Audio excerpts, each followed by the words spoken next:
Time for audience questions. First question is from Craig. Hey, David, have you noticed the trend of people canceling plans via text message? Has texting made canceling plans easier, or am I just a loser?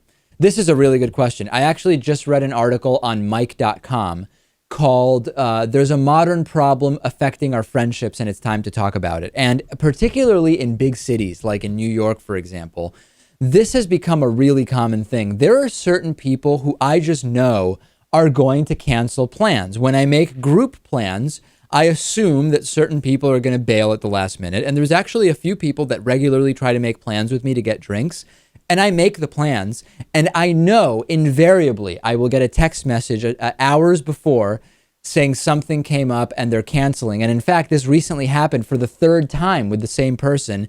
So when I look at my schedule, I don't think about it as busy time, but I wouldn't book something else at that time. I just say I'm probably going to be free at that time. So yes, this is absolutely an issue. One of your friends in Austin, Lewis, that I'm friends with on Facebook, posted the exact same article saying she's been encountering this, but that she also does it herself to other people. So I think, yes, there is something about texting that does seem to make people feel less bad about just, hey, send a text, silence your phone. I don't want to think about the fact that I just bailed on someone.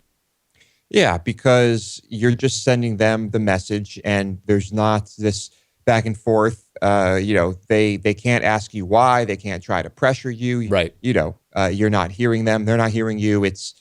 You're somehow detached from it when it's a text. But, is it a problem? I mean, is this affecting our relationships and our friendships in an adverse way? I think it arguably is. If you regularly have friends who are canceling in this way, when you get a text message cancellation very much last minute, when it starts to happen regularly, I would start to imagine that person doesn't really care about the fact that I've set aside time to spend with them.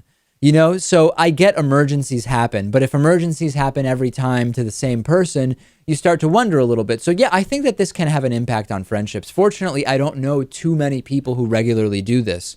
I also think that group things allow people, a lot of times a big thing has been, hey, you want to do this? Maybe who's going, right? And sometimes I feel like people are more willing to bail when they know other people are going so that their bailing would not single-handedly end the plans. Yeah, that's something I've noticed as well. I don't know. I don't run into this type of thing very often. Maybe I just don't make as many plans as you, and so there are less things to be canceled or bailed on. Do you find yourself canceling plans? Occasionally. Yeah, I think everyone does. I mean, occasionally. Yeah, I mean, I just really feel like I do it so infrequently. If I'm really sick and I just can't go, or if something really, if, for example, when I got a flat tire a few weeks ago, I had no choice but to move around my plans, right? I was waiting for a tow truck.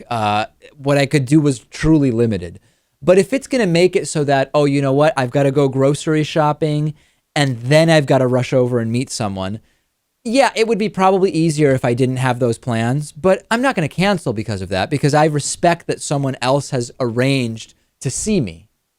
And texting has pretty much become, through Facebook and just normal texting has basically become my primary source of communication with my friends overall. So, I think canceling, you just cancel the same way you made the plans. It was all via text.